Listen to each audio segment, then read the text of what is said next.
Thank you for listening to the Matt's Movie Reviews podcast, available on Podbean, Apple Podcasts, Spotify, Google Podcasts, Amazon Music, and Stitcher. Also, please follow Matt's Movie Reviews on Facebook, YouTube, LinkedIn, Reddit, Instagram, and MeWe.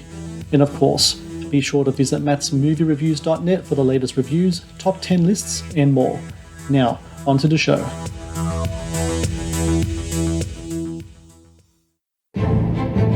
Dear Lebanon, your location and your diversity put you at the hub between continents and cultures. You have an impressive ability to absorb hardships.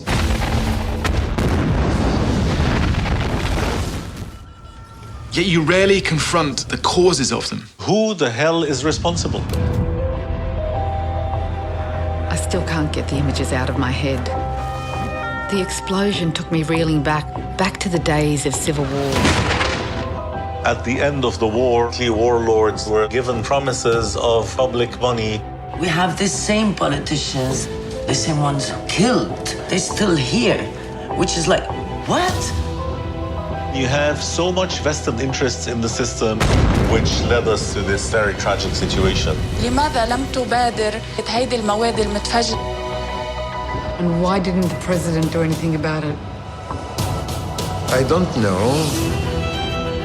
Corruption is eating up everything in the country. We have to buy bottles of water, which costs more than petrol now. The crazy floating power stations. The system will not be changed from the top. Elections are the only tool that we have. I don't believe the voting process is legitimate. So are you still confident with your decision? 100%. If we do not fix ourselves, the people will revolt against us. We Lebanese people, we're strong. We're very strong, and we're stubborn. What is your dream for Lebanon? To become a nation. We are Lebanese! All of us! Shame on you for dividing us! These politicians, they deserve to be in jail. Enough is enough.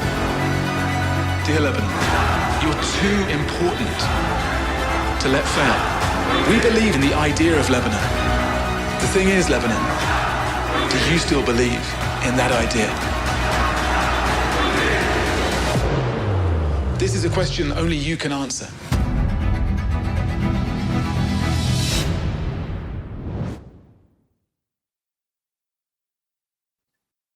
Hello and welcome to the Matt's Movie Reviews podcast. I am your host, Matthew Pejkovic, and this is episode number 419. Releasing in select Australian cinemas in March, with more dates to come, is Enough, Lebanon in its Darkest Hour, a documentary that investigates and exposes how the ineptitude and corruption of the political class in Lebanon has resulted in a country on the brink of economic and societal collapse. A passionate and informative documentary that places the voice of the Lebanese people front and centre. Enough, Lebanon in its Darkest Hour is the latest film from Lebanese Australian journalist turned filmmaker Daizy Gedeon. And Daizy, I thank you so very much for joining me today. Thank you, Matthew, and what a great summary. Beautiful. Love that description.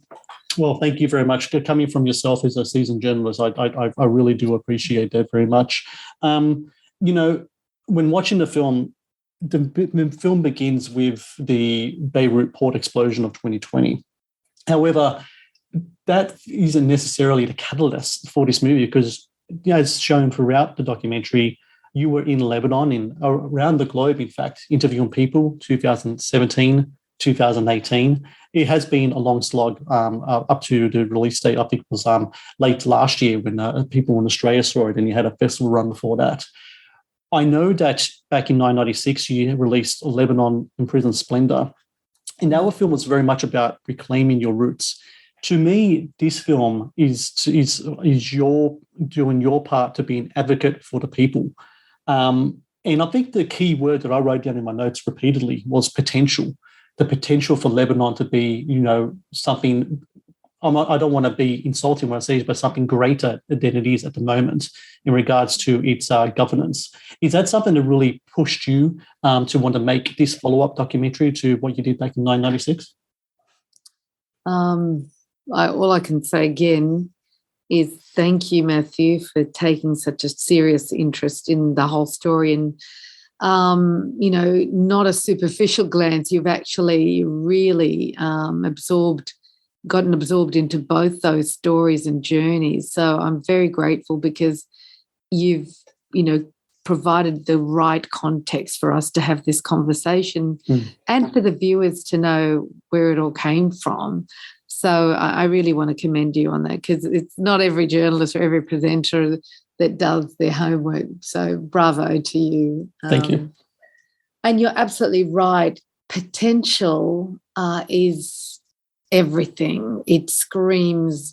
And that is actually the pain of the whole storyline, is that, oh my God, what it could be, or it has so much, those kids that are born with just innate talent and skill, and then they just waste it. Yes. It's like this country right now, it has had an incredible history, Lebanon. It's, 5,000 years. And as I explain in the film, that point, like it's this tiny piece of dirt that's had more trials and triumphs than any other place in the world. It's so true. This tiny little piece of dirt has gone through so much more challenges and obstacles and disasters than anywhere else, just because of where it is. It is at that real crossroads in the world. But yes, when you look at what it was and what it could be today, and it wasn't that long ago where it was living the highest, emulation of itself in the 50s and 60s and early 70s, it was really coming of age and showing its, real potential, and the people had really understood the role they could play, and it was beautiful and historic and ancient and sophisticated and liberal and educated and religious and traditional and humble, and this is the craziness of the whole place, because it has all of that in this tiny 10,452 square kilometres. It's a tiny place, and and all it needs is good governance. And that's the most critical thing that it's missing. I think what I really love about the film, and there's many things to it, is the interviews, especially in regards to the Lebanese diaspora around the world. I think the number is like anywhere up to 14 million people outside of Lebanon who are actually from Lebanon itself. And I think that's just a result of just what we're going to be talking about, which in regards to the poor governance of the country. You went around the globe, pretty much everywhere. It's quite impressive, actually, for independent production, just how you managed to do it all. And talk to all different type of expats about Lebanon, their experiences being there, their opinions of it today. How did you know who to interview? Are these people that you knew of beforehand? Are these people that you had that people recommended to you? Did you have a list of people you wanted to get to that you couldn't? How did it all kind of come together in regards to your interview schedule and who you had in your film? Great question. And of course I knew of people around the world, and I have family all over the world. You can't go around interviewing your family. You're not going to get the right perspectives. But no, what we did was we had local producers in America, in Europe, in the UK, and Canada, and that who recommended people. They did their own research on who would be interesting characters in the French community, like in France and London and stuff. So they weren't sort of people I knew. It was just they had a standing, not necessarily the highest standing or coming from, it was just people who had an interesting story, like Darina Al-Jundi, the former child TV star and actor now in France. And I'd never heard of her, but I loved her, her story, and I loved her candor in the film and the way she, tells it to you exactly the way it is.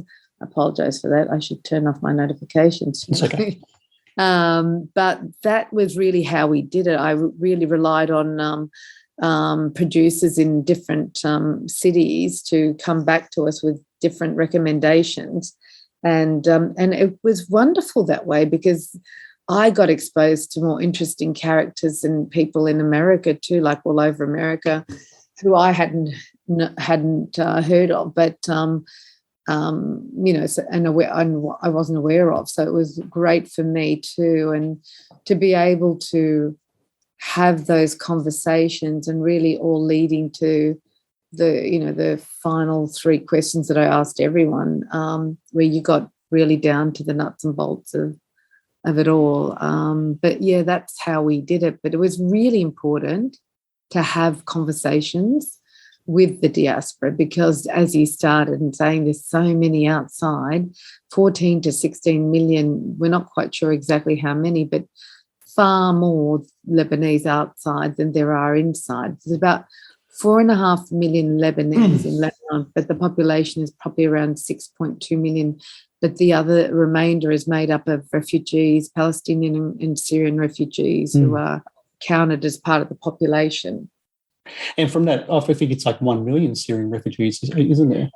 A minimum, yeah. Look, when I was there, they sort of put it down to 1.5 registered. That was 2018. But the United Nations, I spoke to UNICEF and people and others saying, it could be around 2.2, because there's a lot that flowed across the border that weren't registered. But there was about 500,000 Palestinian refugees still, in Lebanon too. From 1948, they started coming in after the state of Israel was established. And the other interviews that you have are with some real big hitters in the political landscape in Lebanon. And we're talking about like the former Prime Minister, Saad Hariri. And let me just say right now, I apologize for any mispronunciation of names right now. You had the prominent Hezbollah minister, Mohammed Denek. You had the central bank governor, Riyad Salami. And I think his interview was really interesting because, a lot of these people are stone cold, either doing a lot of political backspeak or just lying to you right to your face. And then afterwards, you'll see the ramifications of what exactly they've done and resignations, etc. That was like really interesting to watch. And a lot of these people you've talked to, they haven't really spoken to Western journalists for years. I think Saad Hariri hadn't spoke to Western journalists for 5 years, and the Hezbollah minister didn't give a Western journalist interview since 2006. That comes across as a question of just how hard was it to get interviews with these really prominent kind of like controversial figures. And once you are in the room with them, what type of environment is that like for you? Because you're coming in there with a documentary that, of course, is going to be critical of the decisions that they made. And I imagine they don't like people telling them that they have made bad decisions. So how did that kind of all work for you? Okay, well, firstly, to answer the first part, the length of time it took to get some of those interviews was the main characters, the ones you're talking about, the Prime Minister, the Hezbollah minister. You're right, they hadn't given an interview in 12 years and to a Western journalist. So I was very lucky, but that took 18 months or 19 months to get that interview. Continually finding, other people who had more influence. It really came down to finding the right person with the right sway and leverage over that person or that office that got us that interview. And the same with the Prime Minister, at least 16, 18 months to get the Hariri interview. And again, it came down to one person because we tried every avenue. But someone had leverage and they said, you got to do this interview. You need to take the interview, and they did it. But they accepted. All of them. Unlike some of them, I tried for 20 months to get President Aoun. No luck there. And Walid Jumblatt, who I'd interviewed in my first film in the 90s, I thought he was going to be the easiest because he's on every interview. He's taking every media interview. He loves to talk, but for some reason it was really hard. my producer had even met his wife and had bumped into her at the gym at the hotel we were staying at. And she, he thought, he asked her and we went through different avenues, but no. And Nabi Burri, the silver fox, the guy who's considered the most sneakiest one of the entire lot of them, the Speaker of the House, there was no chance. So many different people with contacts, and it wasn't going to happen. So the ones that we did get we were very grateful for. I mean, we got Jaja, we got Riyad Salami, as you mentioned, we got Gibran Bassil, who is the former foreign minister and who's had sanctions placed against him by the United Nations for involvement with Hezbollah.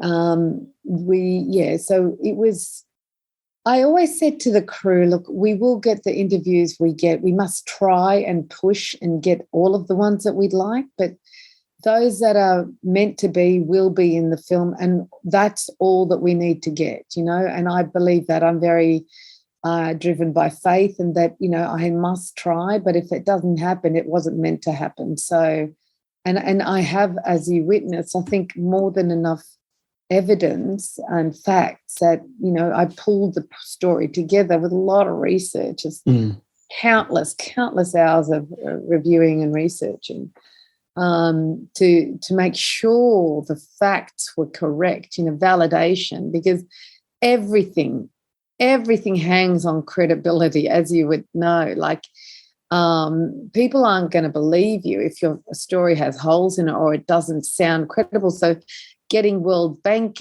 sources to quote, getting New York Times, getting the Organization of Crime and Corruption around the world, that is a online publication that researches, investigative journalists that research corruption at the highest levels. I had to do a whole lot of research to be able to find the proof.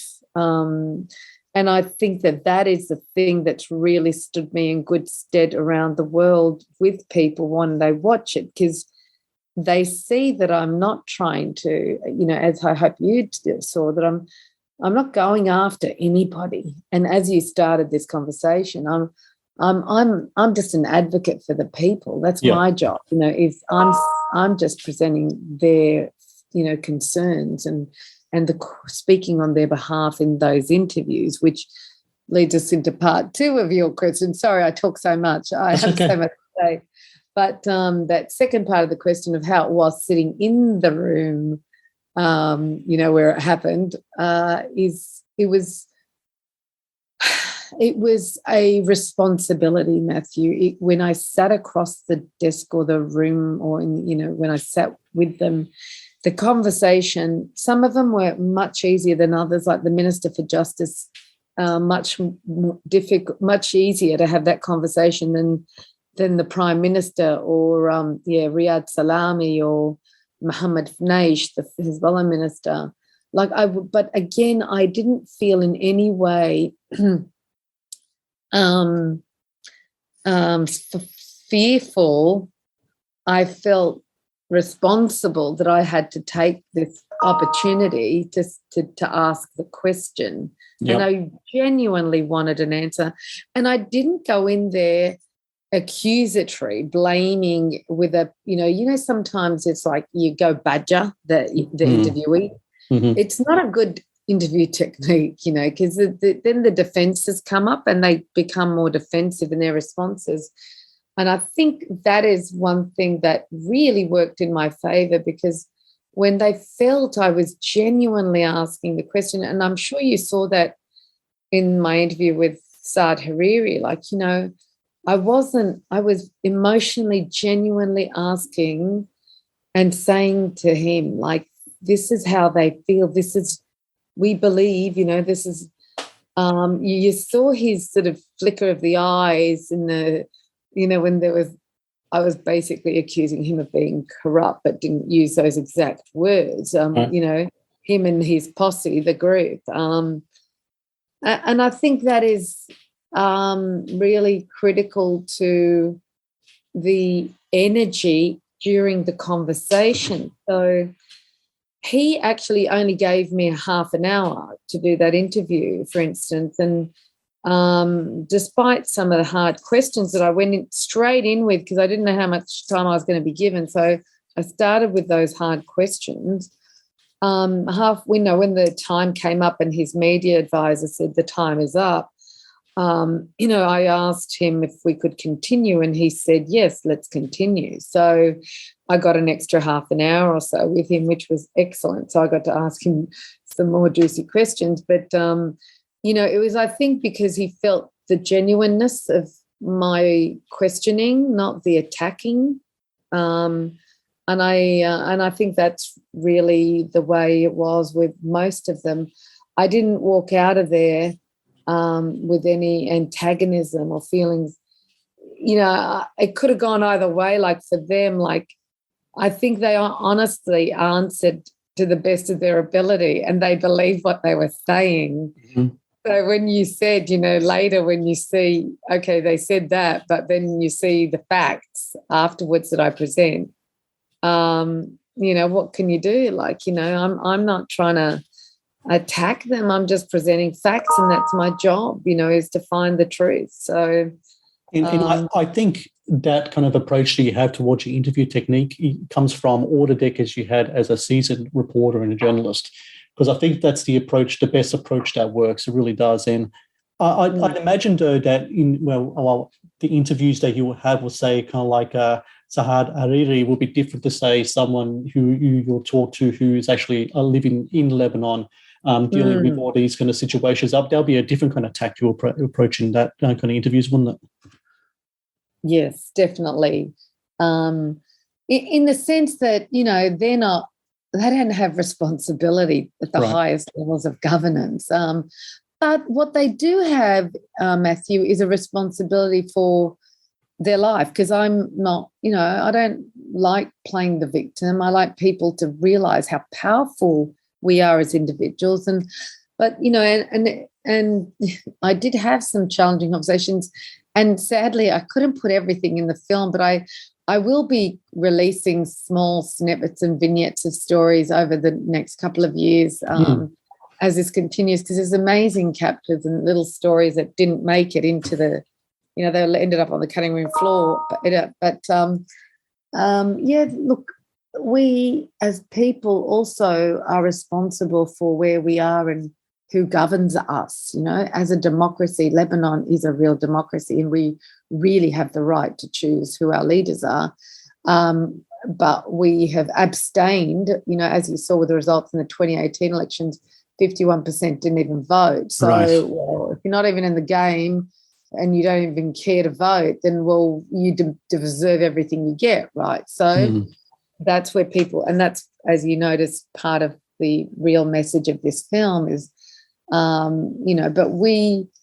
those conversations were about them and their lives, and the experience of Lebanon as someone living in that country, and how hard it was to find out how difficult it was. And you saw people like Hala, the yoga teacher and lawyer, and she's in her early 30s, and she just wants normal roads to drive on. She wants to be able to go to the beach, that's not a privately owned beach, and clean beach, and these simple expectations. And somebody saying, I just want to have public transport, or I just want to be able to have 24-hour electricity. Like, these are the most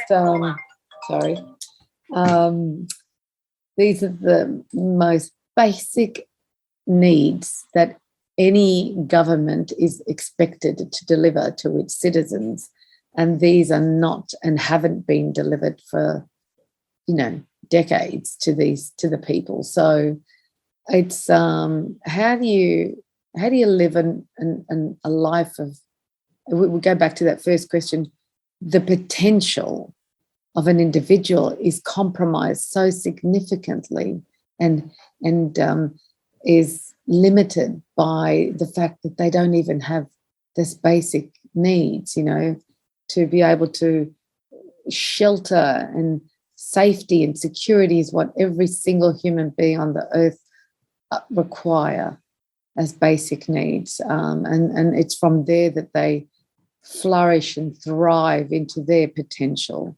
Some use their potential, some waste it, but at least, they have that. So it's the same as living in underprivileged areas in Australia and, in America, everywhere, those people in those underprivileged sections of our community have so much more hurdles to overcome before they're able to really,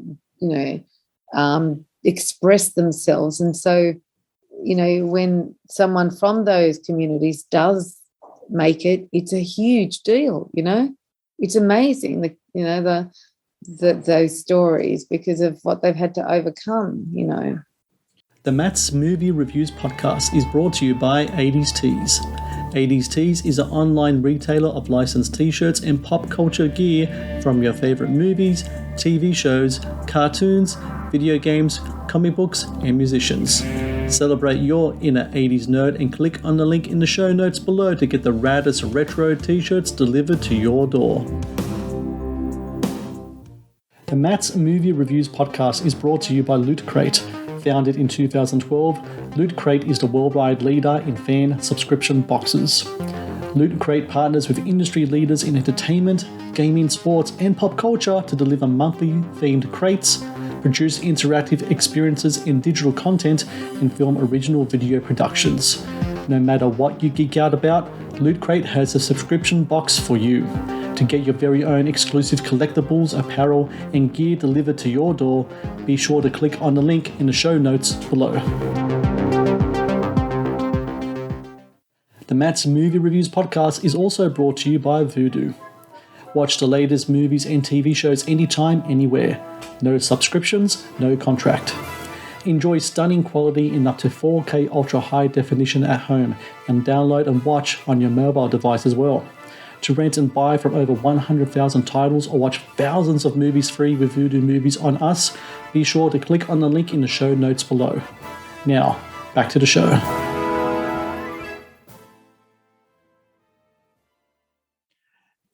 I think the Beirut explosion really was kind of like the last kind of like straw that broke the back of the people of Lebanon. And from that came that revolution in 2019. And I had the amazing footage that I've seen in your documentary and, of course, in the news as well of 2 million people marching in the streets in unison, no matter what type of religion or what have you. Everyone was there together with a voice. And the thing about revolutions like that is like they can either spread like wildfire or they can be blown out very quickly. And, when revolutions are blown out, like what we saw in Cuba the last year, where people were protesting, the strong arm of the government, like very quickly kind of snuffed that candle out. In regards to what happened in Lebanon, COVID was the thing that really just took the wind out of the sails of that. Do you think that now that hopefully things are better in regards to COVID over in Lebanon? I can't say whether it is, and I'm not sure in regards to how whether they're still struggling with the virus over there. Do you think that there is still that kind of rumbling? Do you think there is still that kind of like that kind of anger and frustration towards the government there, where perhaps that revolution of 2019 will be rekindled once again? Because I know there's elections coming up again. Is there potential for perhaps that kind of movement to reinvigorate itself in the streets of Lebanon? Look, they've been doing it, but not to that extent. What happened, and you're right. I mean, the revolution went underground or went into had to go inside basically instead of outside after COVID hit. And the explosion that happened in 2020 reinvigorated the revolution despite COVID, but they couldn't stay on the streets because it wasn't safe, but they didn't need to. So I was fortunate enough last year after the film won an award in Cannes in July, and we got to go over there. We were supposed to be away for 2 weeks, but because Australia locked its borders, we were locked out of Australia, and had to spend 4 to 5 months outside the country till I could get back in. But unless I want to spend $32,000 to fly on a one-way ticket, and I said, yeah, forget that. That's how much it was going to cost me. But during that lockout of the country, I got to spend about 2.5, 3 months in Lebanon because it was the cheapest place for me to stay, but it was also because I have relatives there. But I also got to meet with all of those groups that you're talking about, lots of groups that had gone underground from the revolution, because the revolution was comprised, as you mentioned, people from across the full width and breadth of the country, all faiths, all socioeconomic statuses, all beliefs, but all united for change, all united for get these, MFs out of here. We've had enough. The first time they ever started to actually call the names out, and you saw them with cutouts of those leaders, with nooses around their heads. They'd never, ever, ever would be dared to have done anything like that before, because those people, the Birris, the Aounds, the Basils, the Saad Hariris, all of those people had so much power and influence and fear ingrained into the people that they would never mention their names. And Nasrallah, the Hezbollah leader, Hassan Nasrallah, they would never call them by their name, and they would never attack them visually with images or anything. But the revolution, they were out there with nooses around their necks and in cutouts of these people, and that continued after the blast. So that was a real shift in that's it. We're done with this bullshit. So when I was in those in that period last year, meeting with those groups, there was what I was delighted and so happy about was to see them working concertedly, seriously, smartly towards the elections. They had formed little groups and parties and trying to do alliances and to produce candidates to stand in the elections which are in May 2022, as you mentioned, a couple of months from now. So we've got so that's what happened to the revolution. And I don't think, God forbid, everyone is trying to avoid war in Lebanon. Everyone's trying to avoid conflict. Everyone's trying to keep calm heads, because the last thing the Lebanese want is another blood-stained massacre on their hands. And they don't need any more martyrs, as you saw in the film. The number of martyrs that Lebanon has lost is sad. It's just tragic. It is sad. And only last year, Lokman Slim, who was a activist and a Hezbollah critic, he was found dead after being disappeared for a year. And, I think it comes to my next question, which is that, I don't mean this in any to stir any type of hysteria on my part or anything else, but, the film is releasing in Beirut in Lebanon in April, from what I last heard. Yes. When I've talked to documentary filmmakers before, or just filmmakers in general that are critical of a certain governments or countries, they have talked about ramifications. Are you at all concerned about ramifications towards yourself? Because this film has grown in popularity over the months. A lot of it, it's on your part of all the interviews you've done and everything. You've really done a great job really pushing this independent documentary out there for people to see. And your reaction towards it, I think, has been really welcoming and positive. But I imagine that some of the people in the echelons of power would not be too happy with it. Are you concerned whatsoever in regards to ramifications towards you? Because I know that I heard an interview you did back in December that people were talking about security for yourself. Is that something that's still on the cards for yourself? And will you be in Beirut? Have you had plans of going back to present the film, or are you going to stay in Sydney while that happens? I'm definitely going to Beirut. I was hesitating for a long time about whether I would go because of security issues, definitely. And yes, I've had people, including ambassadors. When we screened it in Beirut privately, our ambassador, the Australian ambassador, had a private screening for about 20 ambassadors in Beirut to show them the film. At least 4 or 5 of them asked me if I had security and suggested I needed security because these men are dangerous, to quote them directly. I've had a lot of people tell me not to go back, America and Europe and Australia. And honestly, I was very torn, Matthew, whether to go back or not. And then I've taken steps in the last month. Before I made the decision to go back to be there, I'm going to be there for the screening, the launch premiere on the 9th of April. I am going to be there. But before I made that decision, I did reach out to the Australian Embassy, the American Embassy, and different, people in security. And I have a conversation today with a meeting today with another person in security. And I am meeting with people from DFAT before I fly out in the next couple of weeks. So, look, it's all possible. People were bullying and cyberbullying me and attacking me in December. And there was, those sort of boycotts too. So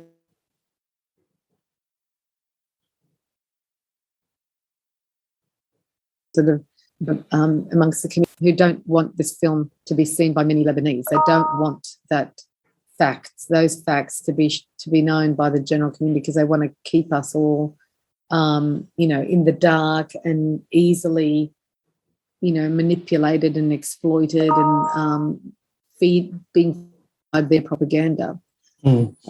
But honestly, I had hoped to take my kids with me and have a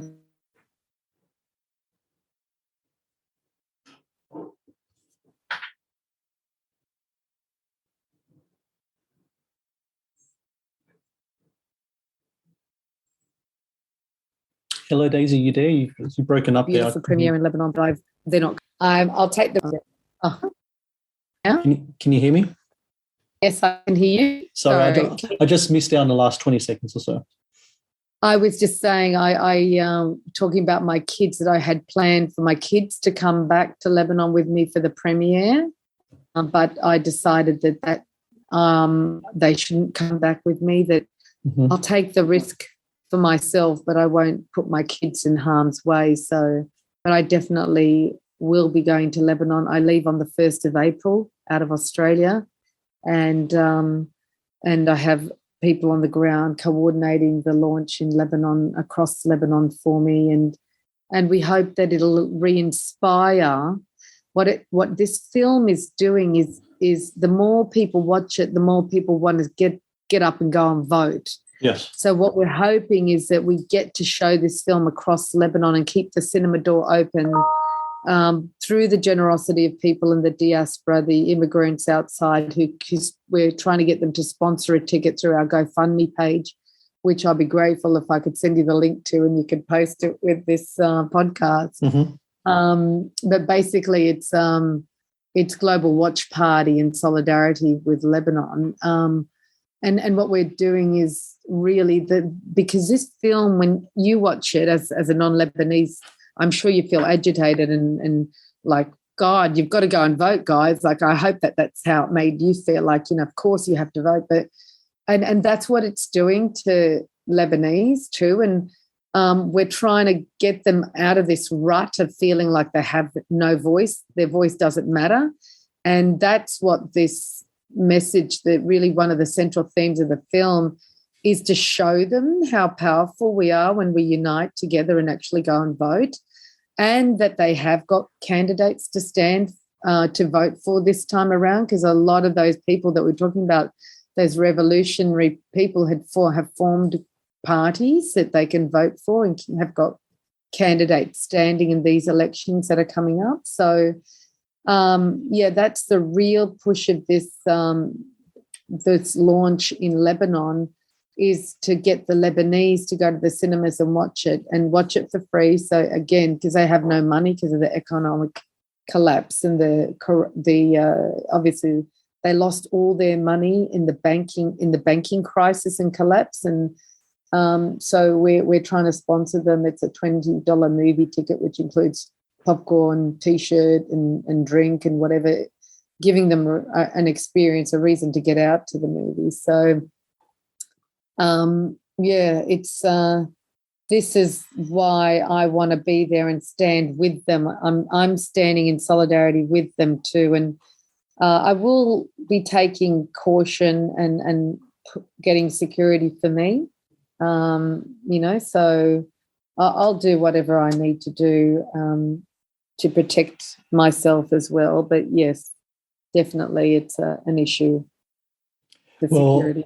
I think what you've done with this documentary is incredibly important. You've really served to be a voice for the Lebanese people, not only in Australia, but globally, and especially in Lebanon itself. And for people out there, you can actually find more information in regards to the documentary, Enough, Lebanon's Darkest Hour. So if you go to Facebook, if you type in enough.movie, it will take you to the Facebook page, which is really cool. There's really always updates there. For example, there's screenings that are going to be on this Saturday and Sunday at Hoyts Bankstown, include the Q&As with yourself, Daisy. And people should always also check out enough.movie. That's the website. And that also has everything in regards to screenings as well. And FanForce are also, you can have tickets at FanForce as well. And I'll put all the links for all of these websites in the show notes below of this podcast, because I really recommend people do watch this movie. It doesn't matter whether you're Lebanese or not. I think it's a story I think a lot of people can actually relate to. And I think the reason, Daisy, why I was really kind of like really kind of drawn to this story is because myself, coming from a Croatian background, wasn't that like 30, 40 years ago, but Croatia had its own civil war. And from that, the vacuum of that war came corruption. And from that came high unemployment and other things as well that I think are eerily similar to the situations happening in Lebanon. So it's important that this movie be seen not only as a Lebanese story, even though it is very much a Lebanese story, but it's very much a global story as well that everyone should watch. And Daizy Gedeon, I thank you so very much for your time today. Congratulations with the documentary, and best of luck with the upcoming screenings, especially one in Beirut. I'm sure it's going to be a very emotional time for you to show that movie there, but a very important one as well. Thank you. And that's great that you're Croatian. I was invited to a festival in Croatia. So I had an audience in Apox. It was down in, I can't pronounce it now, beautiful island south of Zagreb. But so there's, 100 or so Croatians who watched the film, and they were like, exactly what you just said. Like, of course, they had no idea about Lebanon and all of this, but they said, we definitely can relate to it, in our society. And they really understood their responsibility, because you've got a voluntary system in voting in Croatia too, how important it is for them to vote. But thank you so much, Matthew, for this opportunity. I'm so grateful, and it was a fascinating discussion with you. Thank you. Thank you for watching the Matt's Movie Reviews channel. Please subscribe for more reviews, podcast interviews, and exclusive content. Also, if you would like to request a review and support my work, please join my Patreon via the link in the description below.